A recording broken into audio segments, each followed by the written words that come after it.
अभी जो आप देख रहे हैं ये खंडर नुमा ये बड़ा सा घर, ये किसी ज़माने में ईस्ट इंडिया कंपनी ने बनाई थी। और ये जो बड़ा सा आप लोहे का बंडल जो देख रहे हैं उसमें से रस्सा जो लपेटा हुआ है, इसको इस पूरे घर को हॉलेज घर बोलते थे या फिर इंजन हाउस। जब भी कोई कंपनी आती है खास करके माइनिंग एरिया में और आउटसोर्सिंग का काम करती है तो सबसे बड़ा इफेक्ट होता है पर्यावरण पे, और पर्यावरण पे इफेक्ट पड़ता है और यहाँ के जल स्तर पे भी इफेक्ट पड़ता है, क्योंकि पर्यावरण तो दूषित होता ही होता है, साथ साथ यहाँ के जल स्तर भी है वो नीचे गहराई तक चली जाती है। स्टॉक किया जाता है तो फिर यहाँ से कोयले को कैसे लेके जाया जाता था? कोयला देखिए कंपनी से यहाँ रेल द्वारा था। अच्छा, रेल जो बैठा वही है। मतलब यहाँ पर क्या रेल का ट्रैक भी था क्या? पहले रेक था यहाँ कोयला। बाउंड्री है यहाँ पर, दीवार जो है ये दीवार यहाँ पर उठाया गया ताकि यहाँ पर जो कोयले की जो होती थी वहाँ से ट्रांसपोर्टिंग करके यहाँ स्टॉक किया जाता था।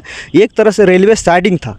यहाँ पर देख सकते हैं दोनों तरफ यहाँ पर लगा हुआ है। यहाँ पर जो ट्रैक जो थी रेलवे ट्रैक बीच में आती थी। यहाँ पर हजारों की संख्या में जो मजदूर थे, यहाँ पर रोजगार का साधन था देखा जाए तो। हाँ एकदम हजारों, यहाँ का जितना ग्रामीण था वो था, उसके बाद बाहर जो मजदूर था वो लोग यहाँ पर माने ये लोग आते थे, इतना खुशहाल नज़र आता था, लगता था कि केनुआडी एक कोई है जगह। जोहार, नमस्कार, आप देख रहे हैं खबर आंदोलन। अभी हम लोग केंदुआडी आए हुए हैं और यही वो जगह है जहां पर BCCL MDO मोड पे ईगल इंफ्रा लिमिटेड को काम पे यहां पर देने वाली है और इस एरिया में ईगल माइनिंग करने वाली है। लेकिन हम जहां पर खड़े हैं ये ECC केंदुआडी कोलियरी है और यहां का इतिहास भी बहुत पुराना है। और अगर इतिहास की बात करें तो ये लगभग 1892 में शुरू हुआ था। ये जो पीछे देख रहे हैं ये खदान, और इसका जो शुरुआत हुआ था ईस्ट इंडिया कंपनी ने इसको शुरुआत किया था। और उस वक्त यहाँ पर आसपास के इलाकों में जो भी माइनिंग होती थी उसमें प्राथमिकता के रूप में यहाँ के जो रैयत होते थे, जो ज़मींदार होते थे, जो भी यहाँ पर माइनिंग के अवैध में जो कोयला निकलता था उसके बदले में ईस्ट इंडिया कंपनी रैयतों को रॉयल्टी के रूप में कुछ मुआवजा देती थी। जैसे जैसे दौर बढ़ा फिर ज़मींदारी प्रथा जो थी 1960-70 के दरमियान में ख़त्म हो गया, तब रॉयल्टी बंद हो गया। फिर ये जो खदान था ये कुछ प्राइवेट कंपनियों के हाथ में, कुछ ठेकेदारों के अंदर में रहा। फिर 73 का दौर आया, 73-74 का दौर आया जब नेशनलाइजेशन हुआ और इस कंपनी का टेक ओवर CIL ने किया और BCCL के अंदर ये खदान आ गया।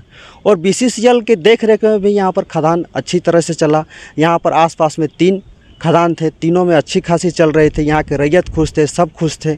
लेकिन फिर BCCL जैसे जैसे दौर बदलता है, माइनिंग और खदान जो भी होते हैं कोयले का व्यापार में बहुत सारे चेंजेज आती हैं और उस चेंज देखने को मिला लगभग 2000 के बाद में जो है BCCL नई नीति लाती है जिसमें से आउटसोर्सिंग के ज़रिए कोयला का माइनिंग किया जाने लगा। फिर एक नया मोड आया है MDO मोड, और MDO मोड में होता है कि BCCL किसी भी कंपनी के साथ एग्रीमेंट करके MOU करके उसको सारा का सारा हैंड ओवर कर देती है, खदान से लेके टोटल ज़मीन सारा सब कुछ। उसमें से BCCL का सिर्फ उसमें से कुछ परसेंटेज रख लेती है, 6 से लगभग 10% तक वो एग्रीमेंट होता है और पूरा का पूरा टेक ओवर एक तरह से हैंड ओवर वहाँ पर कंपनी को दे दिया जाता है और सारा काम वो MDO मोड की कंपनी करती है।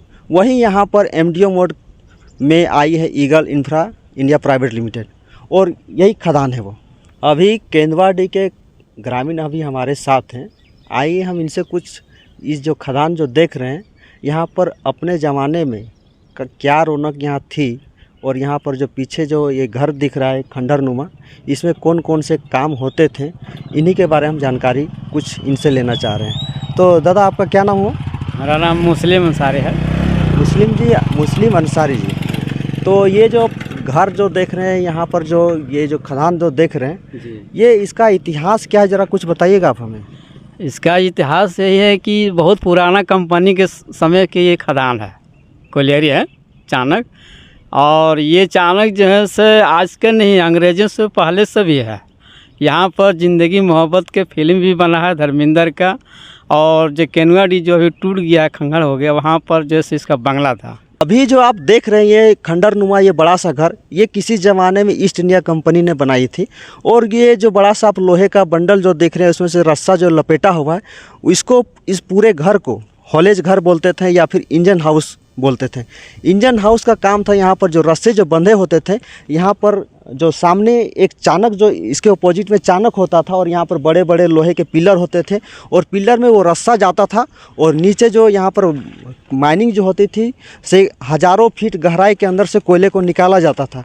और अभी की स्थिति हम यहाँ पर देखते हैं तो यहाँ पर जो बड़े बड़े लोहे के जो खंभे होते थे, बड़े बड़े पिलर जो होते थे, उनको BCCL के द्वारा काट के ले गया है। लेकिन यहाँ पर जो चानक जो था, यहाँ पर जो अभी हम जहाँ पर खड़े हैं, यहाँ पर हज़ारों फीट गहराई है और ये चानक है। और यहाँ पर देख रहे हैं बहुत सारे जगह जगह ढलाई भी टूट चुके हैं, आगे जाना खतरनाक भी हो सकता है, इसलिए हम लोग यहीं से सारा रिपोर्टिंग कर रहे हैं। और हम दिखाना चाह रहे हैं कि यही वो जगह था जहाँ पर हज़ारों फीट गहराई थी और यहाँ से कोयले को निकाला जाता था और डोली के माध्यम से यहाँ पर लेके आगे से कोयले का डंपिंग किया जाता था और कोयले का ट्रांसपोर्टिंग यहाँ से किया जाता था। यहाँ पर देख रहे हैं कि पूरा इलाका जब यहाँ पर अंडरग्राउंड माइनिंग चल रहा था तो फिर इस एरिया को ओपन कास्ट करना कहाँ तक उचित होगा, खास करके पर्यावरण के दृष्टि से। हालांकि हम लोग देख रहे हैं कि पूरा का पूरा इलाका बहुत ही स्वच्छ और निर्मल वातावरण है, लेकिन जब भी कोई कंपनी आती है खास करके माइनिंग एरिया में और आउटसोर्सिंग का काम करती है तो सबसे बड़ा इफेक्ट होता है पर्यावरण पे, और पर्यावरण पे इफेक्ट पड़ता है और यहाँ के जल स्तर पे भी इफेक्ट पड़ता है, क्योंकि पर्यावरण तो दूषित होता ही होता है, साथ साथ यहाँ के जल स्तर भी है वो नीचे गहराई तक चली जाती है और खास करके आसपास के लोगों के रहने के बीच में यहाँ पर जो पानी की समस्या होती है वो विकराल रूप धारण कर लेती है। अच्छा, मतलब ये उस माहौल में ये पूरा का पूरा एरिया का माहौल कैसा था? यहाँ पर जैसे ये टूटा हुआ जो देख रहे खंडर नुमा ये घर क्या है, जरा सा हमको बताइएगा। ये घर तो आपका जो डोली उठता है ना, टाइगर जिसको बोलते हैं, अच्छा, वो टाइगर जो उठा हुआ उसको डोली जो उड़ता है वो टाइगर घर था ये। अच्छा, इसमें से बड़ा सा एक लोहा दिख रहा है, उसमें बड़ा बड़ा रस्सा लपेटा, क्या उसी रस्से के जरिए से डोली खींचा जाता था? वो रस्से के द्वारा डोली खींचा जाता था। अच्छा, ये हॉलेज घर इसको बोलते हैं ना? हाँ, हॉलेज घर बोलते हैं। तो फिर यहाँ से रस्सी जो जाता था यहाँ पर चांद, जैसे कि हम लोग देखते हैं चानक जो बनता है, कुछ इस टाइप का ट्रायंगल लेके ऊपर उठता है और वो चानक कहाँ था यहाँ पर जो देख रहे हैं, हम बताइएगा। वो चानक जो है ना हॉलेज घर, उसी के बगल में 10 है, वो जो आपको कट गया, BCCL उसको काट के ले गया। अभी मतलब जो वहाँ पर गहराई है, जो गहराई तो होगा ना? हाँ, गहराई उसको जैसे ढलाई करके भर दिया था, पैप दे करके ढलाई दे के उसको बंद कर दिया। अभी हम लोग ये जो यहाँ पर जो अंडरग्राउंड जो माइनिंग होता था और यहाँ बड़ा बड़ा जो पिलर थे उसके ठीक नीचे अभी हम चानक के नीचे खड़े हैं और आसपास आप देख रहे होंगे कुछ कोयले के अवशेष पड़े हैं। यहीं पर वो जगह थी जहाँ पर डोली के माध्यम से कोयले को अंडरग्राउंड से निकाल कर यहाँ पर डंपिंग किया जाता था और फिर यहाँ से छोटे छोटे बड़े बड़े गाड़ियों से यहाँ से ट्रांसपोर्टिंग करके कोयला को एक जगह से दूसरे जगह ले जाया जाता था। अभी हम यहाँ पर हमारे साथ मुस्लिम भाई जुड़े हुए हैं, उनसे हम जानना चाहेंगे यहाँ पर जो कोयले का ट्रांसपोर्ट जो होता था यहाँ पर गिराया जाता था और यहाँ से किन गाड़ियों के जरिए यहाँ से कोयले का ट्रांसपोर्टिंग होता था?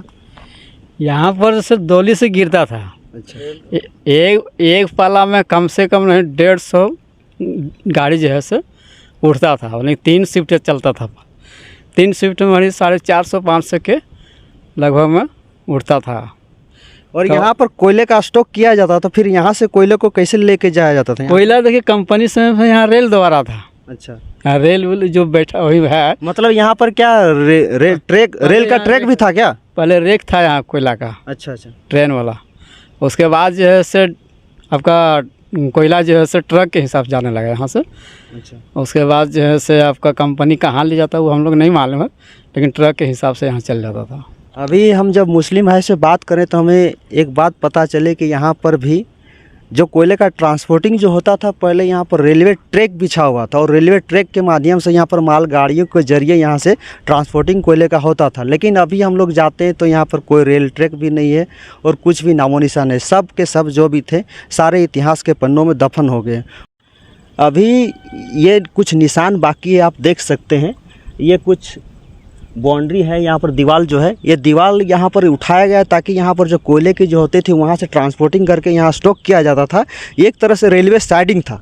यहाँ पर देख सकते हैं दोनों तरफ यहाँ पर लगा हुआ है। यहाँ पर जो ट्रैक जो थी रेलवे ट्रैक बीच में आती थी और यहाँ पर खास करके केंदुआडीह कोलियरी से यहाँ पर कोयले का जो होता था, यहाँ से उत्पादन जो तीनों खदानों से जो होता था, माइंस निकलते थे कोयला यहाँ पर, वो यहाँ से ट्रांसपोर्टिंग करके यहाँ पर जाके ये जो ट्रैक है, ये रेलवे ट्रैक जाके यहाँ पर सीधा भागा जो रेलवे है, भागा और मोहदा और रेलवे ट्रैक में जाके मिलती थी, और इसी के ज़रिए यहाँ पर सारा का सारा कोयले का ट्रांसपोर्टिंग किया जाता था। और यहाँ पर देख रहे हैं 1 2 3 खदानें थी लगभग। यहाँ पर बहुत से जो रोज़गार के साधन थे, यहाँ पर मैनुअल लोडिंग भी होता था, बहुत सारे मजदूर भी यहाँ पर लोडिंग करते थे। और भी हम यहाँ पर जानेंगे। यहाँ पर हमारे साथी जो है मुस्लिम भाई हमारे साथ मौजूद। हाँ, तो मुस्लिम भाई, यहाँ पर जो रेलवे साइडिंग था, तो यहाँ पर जो कोयले की जो लोडिंग होती थी मालगाड़ियों में, कैसे होती थी? वो मैनुअल लोडिंग होता था लेबर की द्वारा। मजदूर जो हज़ारों मजदूर काम करता था और उसके हिसाब से यहाँ लोडिंग होता था। मतलब यहाँ पर हज़ारों की संख्या में जो मजदूर थे, यहाँ पर रोज़गार का साधन था देखा जाए तो। हाँ, एकदम हज़ारों। यहाँ का जितना ग्रामीण था वो था, उसके बाद बाहर जो मजदूर था वो लोग यहाँ पर, माने ये लोग आते थे, इतना खुशहाल नज़र आता था, लगता था कि केनुआडी 100 कोई है जगह। बाहरी लोग जब आते थे ना, तो लोग उसमें कहते थे, गर्व करते थे कि यहाँ कुछ जगह है। मतलब एक देखा जाए तो केंदुआडी का एक स्वर्णिम इतिहास रहा है, जहाँ पर हज़ारों की संख्या में लोगों को रोज़गार मिलता था, और कुछ बाहर से आए हुए लोगों को भी यहाँ पर रोज़गार मिलता था। बाहरों को भी रोज़गार, यहाँ का भी रोज़गार। ये माने समझ जाए कि माना यहाँ केनुआडी एक स्वर्ग नहीं बोलता, उस तरह यहाँ स्वर्ग जैसा था। लेकिन अभी तो देख रहे हैं कि केंदुआडी की स्थिति तो देख रहे हैं लगभग वीरान है। और सुन रहे हैं कि अब तो MDO मोड की एक कंपनी आने वाली, वो जीत पे अड़ी है कि इस एरिया में आउटसोर्सिंग करेगी। तो आउटसोर्सिंग करेगी तो यहाँ पर जो इतिहास था वो तो जाएगा। खास करके यहाँ पर केंदुआडी के जो अभी भौगोलिक स्थिति, उसमें भी बहुत सारे चेंजेस देखने को मिलेंगे। इसे आप कैसे समझते हैं? उस तरह से अब सही नहीं रहेगा, लेकिन ये पहले वाला जो रौनक था, अब उस तरह से नामो निशान ये लोग मिटाने खोज रहा है। तो इस तरह से तो नहीं होना चाहिए जिससे नामो निशान मिट जाए। ये लोग वही प्रयास में है कि यहाँ का नामो निशान मिट जाए, और कंपनी जो है से अपना फ़ायदा को लिए उठाने खोज रहा है। मतलब सिर्फ कंपनी अपना देखना चाह रही है कि कैसे हमको कोयला का निकाल प्रोडक्शन करेंगे, और कैसे कोयला सेल करेंगे, और कैसे हम पैसा कमाएंगे। और यहाँ पर जो रैयत है, खासकर जो ग्रामीण, उनसे न रोज़गार का मतलब है, न उसके ज़मीन से मतलब है, न उसको कहाँ रहना है क्या नहीं, उसको कोई मतलब नहीं, सिर्फ उसको कोयले से मतलब। उसको सिर्फ कोयला से मतलब है, उसको कोई मतलब नहीं है। कंपनी के क्या कैसे कोयला लेकर के चल जाए, उससे भी मतलब रखता है, और कोई मतलब नहीं है उसको। तो देख रहे हैं कि यहाँ पर ग्रामीणों को साफ साफ कहना था कि यहाँ पर केंदुआडी जो था, इसका इतिहास स्वर्णिम इतिहास था। ब्रिटिश ज़माने से यहाँ पर कोयलियाँ चलती थी, बहुत सारे रौनक थे, यहाँ पर रेलवे साइडिंग थी, हज़ारों की संख्या में यहाँ पर ग्रामीणों को रोज़गार मिलता था। यहाँ की भौगोलिक स्थिति बहुत ही अच्छी थी। और लेकिन अब जब सुन रहे हैं कि यहाँ पर MDO मोड पे जब आउटसोर्सिंग करने के लिए कंपनी आएंगी, तो यहाँ की भौगोलिक स्थिति में कितनी छेड़छाड़ होंगी, और यहाँ के ग्रामीणों का विस्थापित होगा, और विस्थापित हो गए ग्रामीण कहाँ जाएंगे। एक सोचने वाली बात है। एक तो बड़े बड़े जो ऑर्गेनाइज, बड़े बड़े NGO हैं, विश्व स्तर के संगठन है, एक तो बोलते हैं पर्यावरण बचाओ, जल बचाओ, ग्लोबल वार्मिंग की बात करते हैं, लेकिन जब धरातल पे जब बात आती है तो फिर खास करके चाहे भारत सरकार हो चाहे राज्य सरकार हो, इस पे कोई कदम नहीं उठाती है, और बल्कि उसके उल्टे ही यहाँ पर इन्वायरमेंट को हमेशा प्रभावित करने के लिए काम करती है, और छेड़छाड़ करने की कोशिश करते हैं। यहाँ पर जस तस पर्यावरण को तबाह कर देना चाहती है। और ख़ास करके यहाँ पर जैसे कि हम लोग झारखंड में जानते हैं, खास करके धनबाद जिला में जल स्तर बहुत ही नीचे चला गया है। उसके उल्टे यहाँ पर सबक लेना चाहिए या शासन प्रशासन को, कैसे यहाँ पर जल स्तर सुधारा जाए। लेकिन यहाँ पर कोई फ़र्क नहीं पड़ता है किसी भी हाल में। सिर्फ यहाँ के जो ज़मीन के नीचे जो खनिज छिपा है, कोयला छिपा है, उसको निकालना है। और यहाँ पर न पर्यावरण से मतलब है, न यहाँ पर ग्रामीणों से मतलब है। सिर्फ मतलब है तो सिर्फ कोयले से मतलब। अभी हम लोग केंदुआडी गाँव के ग्राम थाना आए हुए हैं, और आप देख सकते हैं यहाँ पर जो आसपास के जो छोटे बड़े पेड़ जो दिखाई दे रहे हैं, यहाँ पर ग्रामीणों में बोला जाता है ये देखा जाए तो ढेला का पेड़ और नीम का पेड़ है। और ग्रामवासियों का कहना है कि हमारे जो ग्राम देवता जो होते हैं, इन्हीं पेड़ों और पत्थरों और पहाड़ों में ही विराजमान होते हैं।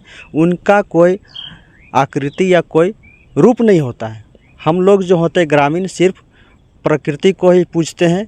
इसलिए ही अधिकतर देखा गया है कि आदिवासी जो खास करके झारखंडियों की पहचान होती है कि यहाँ पर प्रकृति के पूजक होते हैं। इनके पास न कोई मूर्ति होती है, न मूर्ति के पूजा करते, इसलिए इनके ग्राम थान जो भी पूजा स्थल होते हैं, इन पे अतिक्रमण बहुत जल्द होता है। और ख़ास करके जो यहाँ पर बाहर की जो कंपनियाँ आती हैं, जो भी कंपनियां आती हैं इनको ग्राम थान को तो उजाड़ देते हैं, लेकिन कहीं भी आज तक ना इतिहास में देखा जाए तो कभी भी जो बाहर से आई हुई कंपनियां जैसे कोल कंपनियां जैसे बड़ी बड़ी कंपनियां हो झारखंड में आई हैं, लेकिन किन्हीं कंपनियों के द्वारा न कहीं कोई जाहिर थान बनाया गया है न कोई ग्राम थान बनाया गया है। लेकिन हाँ, आप जब भी किसी कॉलोनी या फिर किसी भी कंपनी के आप बसाए गए टाउनशिप एरिया में जाएँ तो वहाँ पर बहुत सारे मंदिरें मिल जाएंगे, बहुत सारे मस्जिदें मिल जाएंगे, बहुत सारे गुरुद्वारे मिल जाएंगे जो कि कंपनी के ज़मीन पर ही और कंपनी के खर्चों पर ही बनाए जाते हैं। लेकिन आज तक इतिहास में खास करके झारखंड में देखा जाए तो कहीं भी कंपनी के पैसों के द्वारा कंपनी के ज़मीन पे कंपनी के द्वारा कहीं भी नहीं बनाया गया है ग्राम थान ना ही जाहिर थान। आखिर क्यों? आदिवासियों के पूजक है इसलिए या फिर आदिवासियों के साथ भेदभाव किया जाता है इसलिए। और यहाँ पर जो केंदुआडीह के जो यहाँ का जो महत्व जो इस ग्राम थान का यहाँ के निवासी जो हमारे साथी पत्रकार हैं राहुल जी, वो अच्छे से बता सकते हैं क्योंकि उनका घर भी केंदुआडीह बस्ती है। तो हम राहुल जी से ही जानना चाहेंगे। तो राहुल जी, थोड़ा सा आप हमें अपने जो ग्राम देवता जो है ग्राम थान, इसका थोड़ा इतिहास बताएं और यहाँ पर बलि कब कब दिया जाता है और कैसे आप लोग यहाँ पर पूजा पद्धति ये भी ज़रा बताइए। देखिए, हम लोग का ये जो ग्राम थान देख रहे हैं ये हम लोग का बसमता थान है। हम लोग यहाँ पर साल में जिस प्रकार हम लोग का होता है, हम लोग कृषि के आधारित सब पूजा करते हैं और उसी के अनुसार अब हम लोग ग्राम थान में अपना पूजा पासा करते हैं और अपने ग्राम देवता को खुश करते हैं। तो अधिकतर हम लोग देखते हैं कि प्राकृतिक पूजक जो होते हैं यहाँ खास करके यहाँ झारखंड के आदिवासी और मूलवासी है तो सिर्फ यहाँ पर पेड़ और पहाड़ पत्थर को ही पूजते हैं, इनकी कोई विशेष आकृति नहीं होती। इसलिए क्या बाहर से आई हुई कंपनियाँ इसको उजाड़ने में कोई समय नहीं लगाते और इस पर अतिक्रमण ऐसे ही बहुत जल्द किया जाता है, क्योंकि फिर कोई सांप्रदायिक दंगा तो फैलता नहीं, क्योंकि पेड़ पौधे को उजाड़ दिया था, पेड़ पत्थरों को इधर से उधर कर जाता। लेकिन कहीं जब कोई मंदिर, कोई मस्जिद या कोई गुरुद्वारा आ जाता तो पूरा देश का मुद्दा हो जाता, पूरा राष्ट्रीय मुद्दा, पूरा कहीं तो देखा जाए तो कहीं अंतर्राष्ट्रीय मुद्दा भी हो जाता। लेकिन किसी भी आदिवासी मूलवासी के जो ग्राम थान को उजाड़ा जाता है तो इसकी आवाज़ सिर्फ धनबाद या फिर किसी भी शहर तक भी नहीं उठती है इसकी आवाज़। इसको आप क्या बोलेंगे? देखिए, ये तो दुर्भाग्य है, चूँकि आप देख रहे हैं कि ये जो ग्राम थान है, आप जानते हैं कि झारखंड आदिवासी राज्य है और आदिवासी लोग प्रकृति के पूजक होते हैं। यहाँ के जो कंपनी है, चाहे BCCL हो, टाटा हो, NTPC हो, चाहे जो भी कंपनी हो, उनको ध्यान में रखना चाहिए कि आखिर जो भी हम लोग ज़मीन में कार्य कर रहे हैं, खनन काम चाहे जो भी काम, वो आदिवासी या मूलवासी के ज़मीन पे कर रहे हैं। तो आदिवासी मूलवासी के जो ज़मीन में जो उनके ग्राम देवा देवी स्थापित है, उनका भी तो मान सम्मान होना चाहिए।